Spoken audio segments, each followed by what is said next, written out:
अस्सलाम वालेकुम स्टूडेंट्स, कैसे हैं आप सब। मैं उम्मीद करती हूँ आप सब खैरियत से होंगे। Today we are going to start a new topic that is the cellular respiration.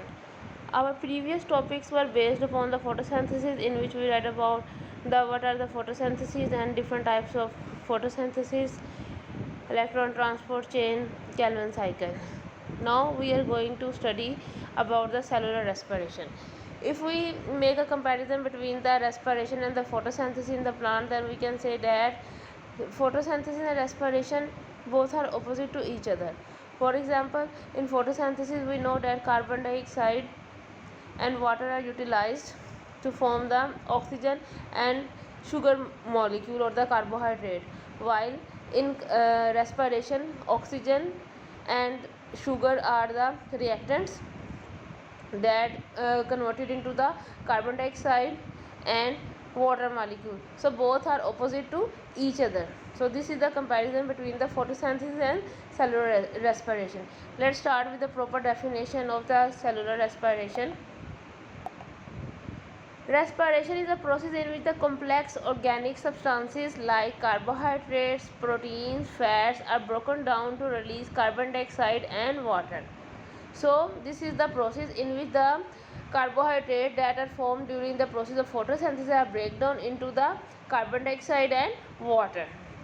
In the photosynthesis, the byproduct is oxygen and carbohydrates, while in respiration the byproduct is carbon dioxide and water.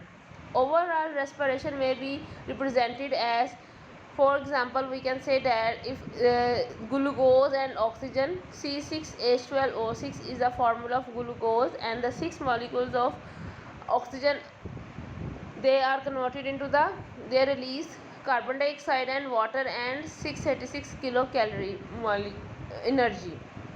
So it requires substrate. It may be carbohydrate, fats, and in certain condition proteins. So the substrates of the respiration are the carbohydrates, fats, and in certain condition they may be protein.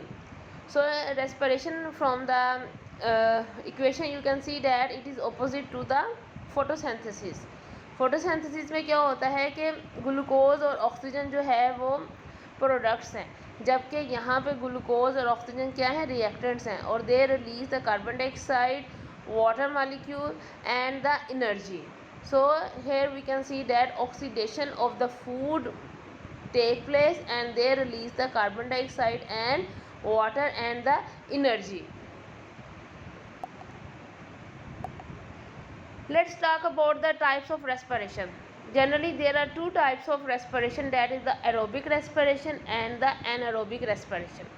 Aerobic respiration means the oxidation of glucose with the help of atmospheric oxygen is called the aerobic respiration. In the easy word we can say that the respiration in the presence of oxygen is known as the aerobic respiration. Here the oxidation of glucose or the carbohydrate take place in the presence of oxygen and which release carbon dioxide, water and the 38 ATP. So respiration में क्या होता है कि energy जो है वो release होती है, जबकि हमने देखा कि फोटोसिंथेसिस में एनर्जी है वो यूटिलाइज्ड होती है. ATP जो है वो कन्वर्ट होता है ATP में और ATP कन्वर्ट होता है ADP में. While in anaerobic respiration is the partial oxidation of organic food in the absence of atmospheric oxygen is called the anaerobic respiration.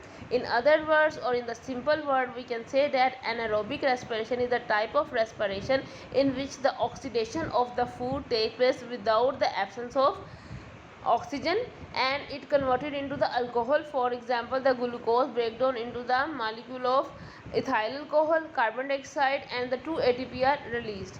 So net energy released during the process of aerobic respiration is much higher as compared to the anaerobic respiration. Here only the 2 ATP molecules are formed, while in aerobic respiration 38 ATP molecules are formed.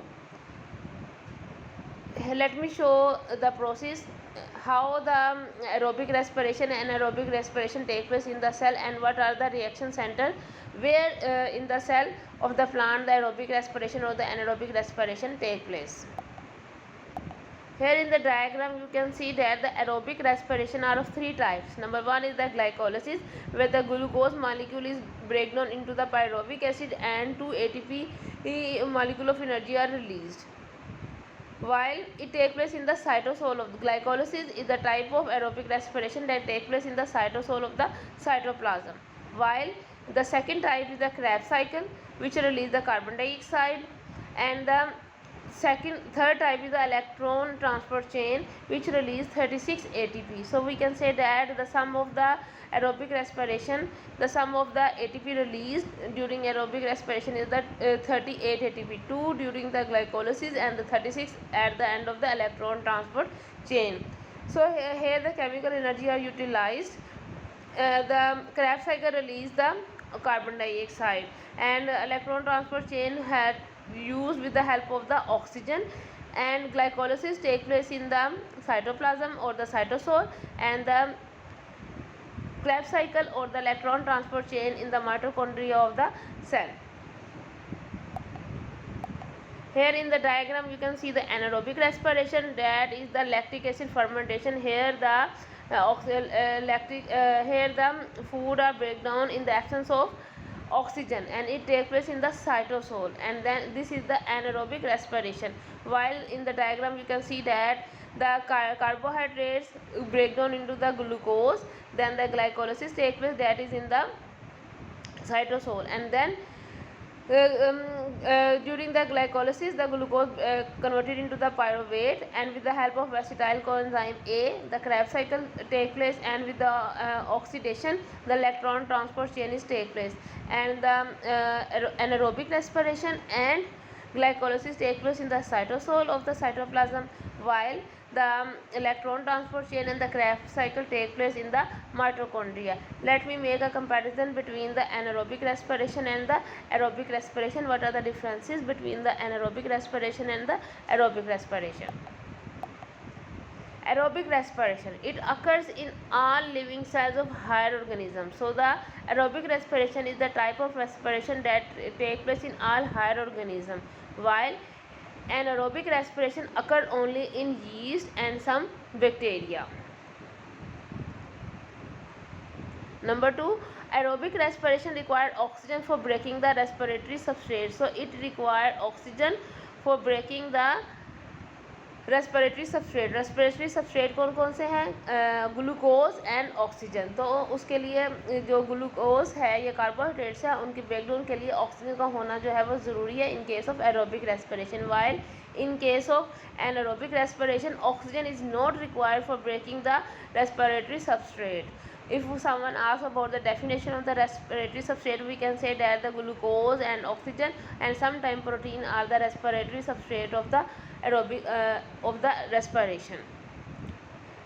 If we talk about the end product of the aerobic respiration, in case of aerobic respiration the end product is our carbon dioxide and water molecule, while in anaerobic respiration the end products are alcohol and carbon dioxide or the lactic acid.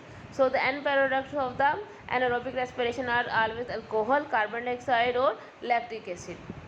And during aerobic respiration oxidation of one molecule of glucose gives us the 36 ATP molecules, while in anaerobic respiration oxidation the breakdown of the glucose, that is without the presence of oxygen, gives us 2 molecules of ATP.